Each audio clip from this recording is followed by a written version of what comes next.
नमस्कार व्यूअर्स। तो halo alkane की सीरीज़ में ही क्लोरोफॉर्म, और आज जो डिस्कस करेंगे वो है फिजिकल और केमिकल प्रॉपर्टीज़ ऑफ क्लोरोफॉर्म। ठीक है, भौतिक और रासायनिक गुणों के बारे में आज हम चर्चा करेंगे इस पार्ट 17 में जो हेलो फॉर्म या हेलो एल्केन की सीरीज़ में शुरू हुआ है। ठीक है बेटा, आइए देखते हैं फिजिकल प्रॉपर्टीज़।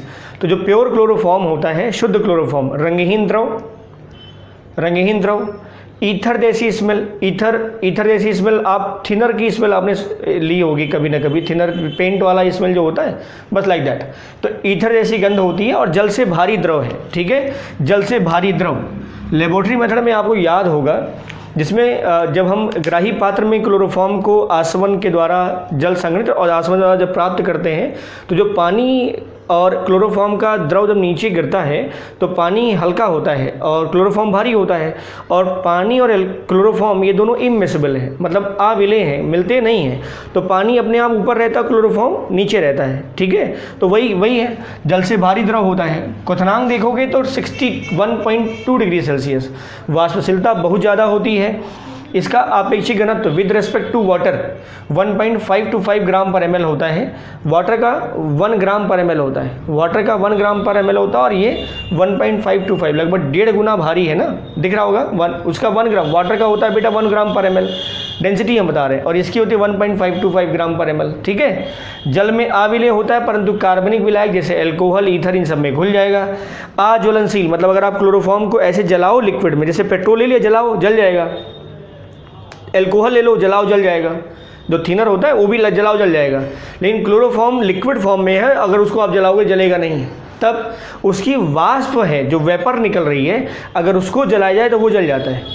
जो वेपर्स निकलती हैं उसको जलाया जाए तो वो जल जाएगा।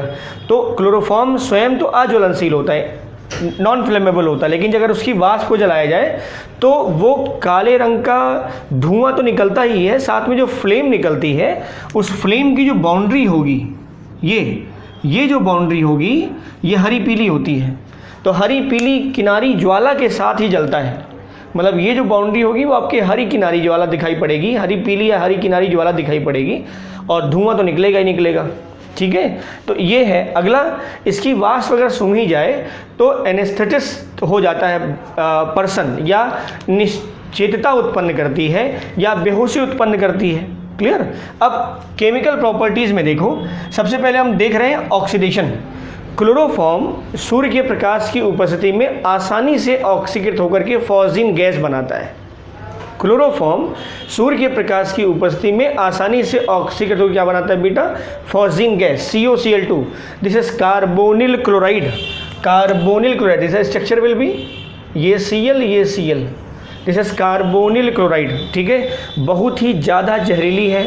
अगर निश्चेतता या निश्चेतक के रूप में क्लोरोफॉर्म का इस्तेमाल करने जा रहे हैं तो ये एश्योर्ड करिए पहले कि उस क्लोरोफॉर्म में फॉस्जीन ना हो, क्योंकि अगर फॉस्जीन युक्त क्लोरोफॉर्म अगर किसी को सुंघाया जाएगा, या जो कोई मतलब शल्य चिकित्सा में हम पेशेंट को इनहेल करवा रहे हैं, या उसको एनेस्थीसिया दिया जा रहा है क्लोरोफॉर्म का, तो अगर उसको दिया गया और उसमें फॉस्जीन है तो वो बंदा बेहोश नहीं होगा, वो फैटल डेथ हो जाएगी फिर वहाँ पर।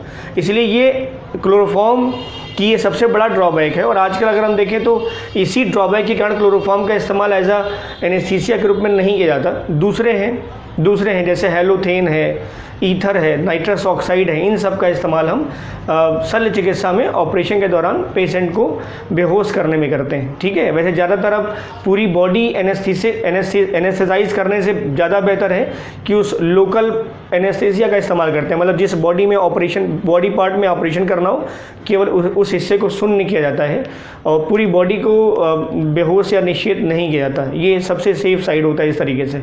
अब कोई मेजर ऑपरेशन करना है तो वहाँ पर पूरी बॉडी को फिर एनेस्थेसाइज करना पड़ेगा, निश्चेत करना पड़ेगा। ठीक है, उसके लिए कई आते हैं, क्लोरोफॉर्म से ज़्यादा सेफ एनेस्थेसिस आते हैं, उसका इस्तेमाल हम करते हैं। ठीक है, तो ये क्लोरोफॉर्म का ऑक्सीडेशन हो गया, फॉस्जीन गैस बन गया। क्लोरोफॉर्म का ऑक्सीडेशन सूर्य के प्रकाश में, तो ये भी वही है सेम, तो फॉस्जीन गैस बन गया।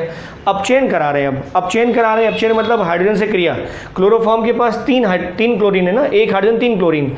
तो अगर हम इन 3 परिस्थितियों में कराएं तो हमें उत्पाद अलग अलग मिलता है। अब देखो जरा, अगर हम क्लोरोफॉर्म का अपचयन करा रहे हैं जिंक प्लस HCl अम्ल के साथ, लेकिन एल्कोहलिक मीडियम है, तब वहाँ क्या होता है? तो वहाँ ये CH2Cl2 प्लस HCl, मतलब क्लोरोफॉर्म का केवल एक क्लोरीन हाइड्रोजन के द्वारा प्रतिस्थापित होता है, और ये हो गया बेटा DCM, डाइक्लोरोमेथेन। अब अगर जिंक और HCl, डाइल्यूट HCl, इसमें अल्कोहल नहीं है, उसकी उपस्थिति में क्रिया कराते हैं, तो जो क्लोरोफॉर्म के 2 क्लोरीन परमाणु हैं वो हाइड्रोजन के द्वारा प्रतिस्थापित हो जाएंगे, तो यह हो जाएगा 3, एक है 2 और आ जाएगा, तो CH3Cl प्लस HCl। अब अगर क्लोरोफॉर्म का अपचयन हम जिंक प्लस वाटर वेपर से करा रहे हैं, तो एक्सेस ऑफ वाटर वेपर है, तो क्लोरोफॉर्म के तीनों क्लोरीन जो हैं, तीनों क्लोरीन वो हाइड्रोजन के द्वारा प्रतिस्थापित हो जाते हैं, बन जाता है क्या, CH4 प्लस HCl। अब करना पड़ेगा बैलेंस आपको, यहाँ से हटाओगे 2, यहाँ से, ठीक तो है, क्लियर। तो इस तरह से हम क्लोरोफॉर्म का अपचयन भी देखते हैं। Zinc plus HCl alcoholic medium, एक हाइड्रोजन एक क्लोरीन हटेगा। अगर जिंक प्लस HCl तनु HCl ले रहे हैं तो 2 हाइड्रोजन हटेगा, मतलब 2 हटेगा तो CH3Cl हो जाएगा। और अगर आप जिंक प्लस वाटर वेपर से ले रहे हैं, ये वाष्प है, तो तीनों के तीनों क्लोरीन हट जाएंगे और वहाँ क्या मिल जाएगा, CH4, ठीक है। अब अगला रिएक्शन देखो, अब अगला क्लोरीनीकरण, इसमें क्लोरीन से रिएक्शन, तो CHCl3 क्लोरीन सनलाइट, तो क्लोरीनीकरण, तो जो शेष हाइड्रोजन बचा है वो भी, तो हो गया CCl4 प्लस HCl। अगला देखो जल अपघटन हम करा रहे हैं यहाँ पर एक्वस KOH के द्वारा, KOH या NaOH, ठीक है। तो एक्वस KOH या NaOH क्या करता है, प्रतिस्थापन, जलीय KOH या जलीय NaOH अपक्रिया, मतलब जब एल्किल हैलाइड के साथ रिएक्शन कराते हैं तो क्या करता है, प्रतिस्थापन, OH माइनस देता है और Cl माइनस हटाता है। वही कंडीशन यहाँ पर भी है। देखो क्या होगा, ये है chloroform, this is Cl।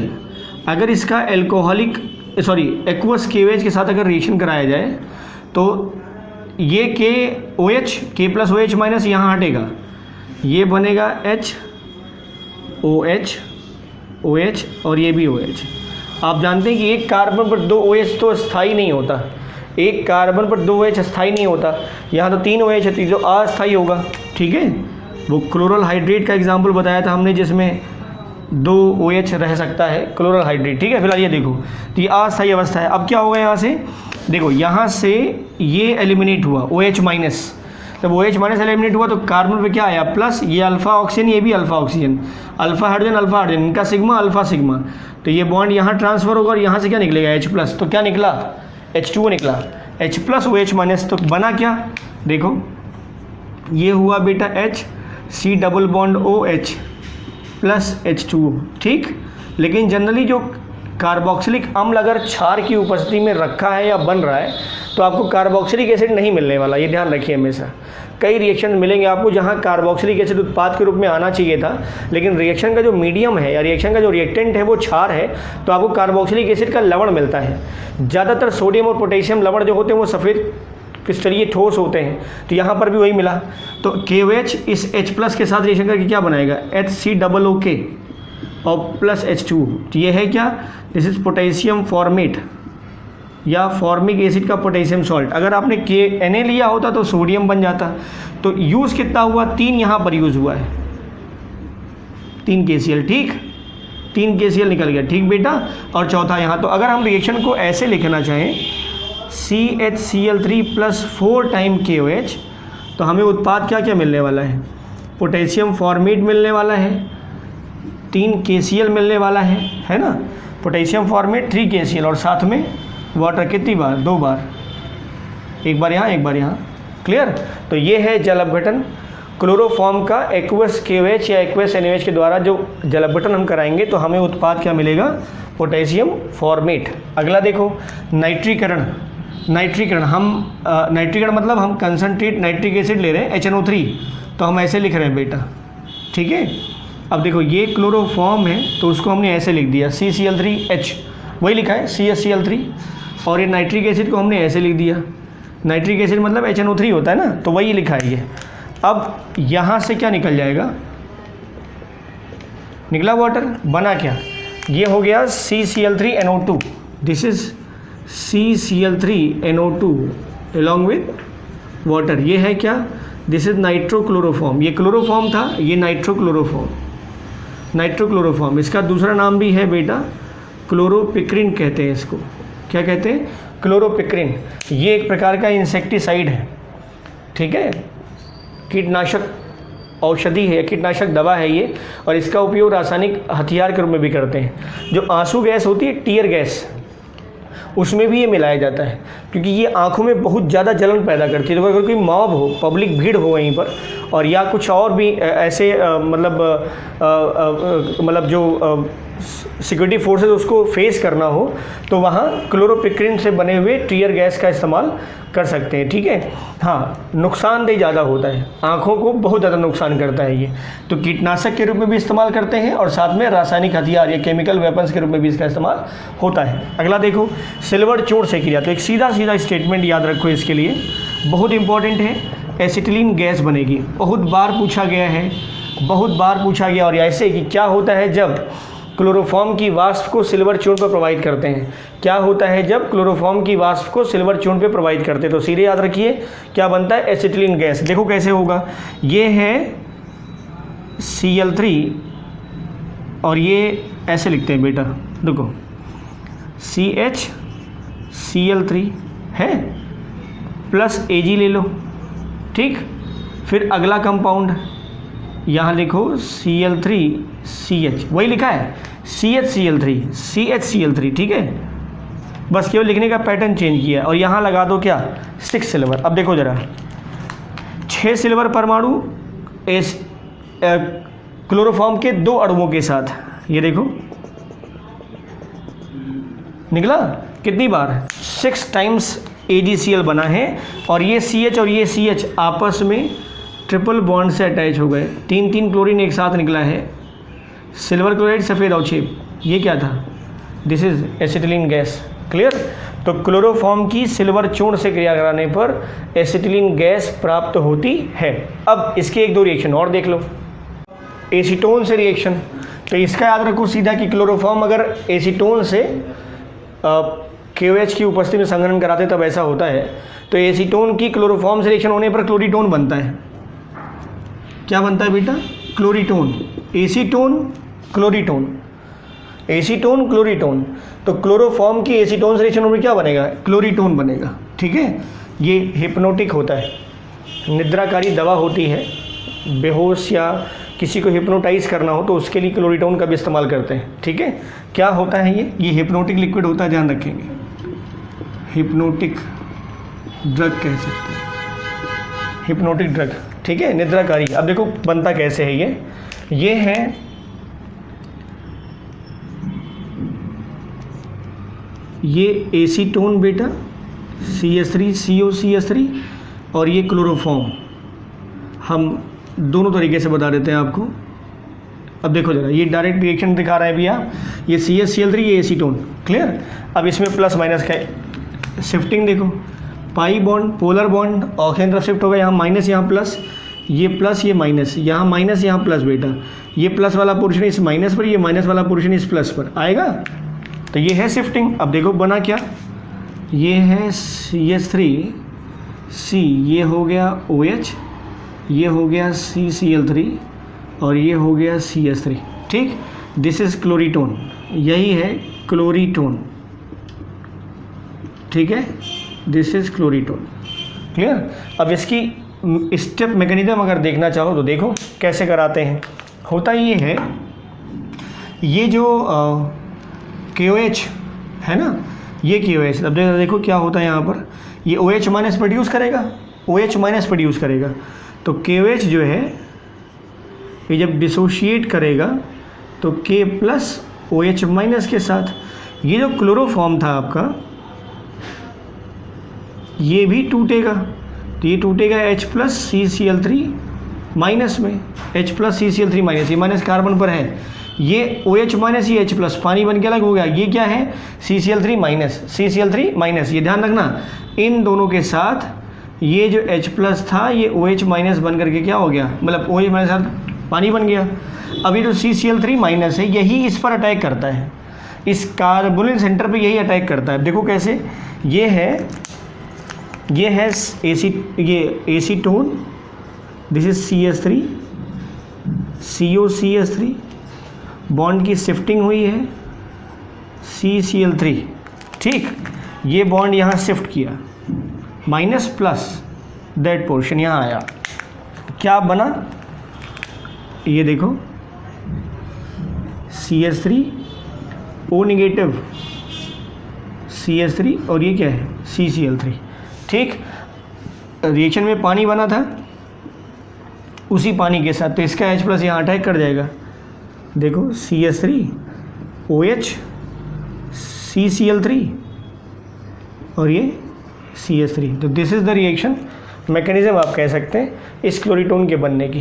Clear, एक टाइप कह सकते हैं कि ऐड कर गया है, जुड़ गया है, CCl3 जो है क्लोरोफॉर्म पे अगर CCl3 जो है एसीटोन से आके जुड़ गया, क्या बन गया, क्लोरीटोन, ठीक है। गठिया रोग के उपचार में भी इसका इस्तेमाल होता है, ध्यान रखेंगे। अगला देखो बेटा, सोडियम एथॉक्साइड से क्रिया। सोडियम एथॉक्साइड का मतलब C2H5ONa, एथॉक्साइड आयन है ना, तो sodium ethoxide.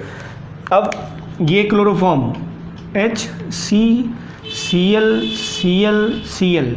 Sodium ethoxide NaOC2H5 या C2H5ONa लिख दो, तो हम रिएक्शन को एलिमिनेट करके दिखाना चाहते हैं इसलिए ऐसा लिख रहे हैं, तो ये हो गया NaOC2H5।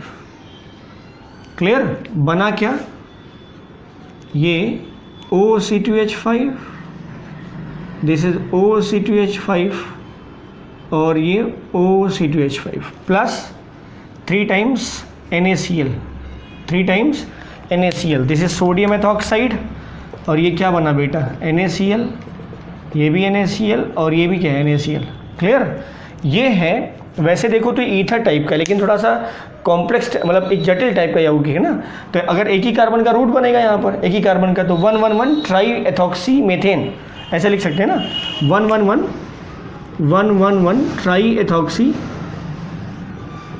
Ethoxy methane, try ethoxy methane. Clear, होता ये, इसको कहते हैं बेटा एथिल आर्थोफॉर्मेट, क्या कहते हैं, एथिल आर्थोफॉर्मेट। क्लियर, तो अभी इसमें रिएक्शंस और हैं, लेकिन इस पार्ट के अंतर्गत बस इतना ही रखेंगे, ठीक है। तो नेक्स्ट पार्ट 18 में हम क्लोरोफॉर्म की केमिकल प्रॉपर्टी थोड़ा और एक्सप्लेन करेंगे। तो इसके लिए इतना ही, stay tuned, thank you for watching.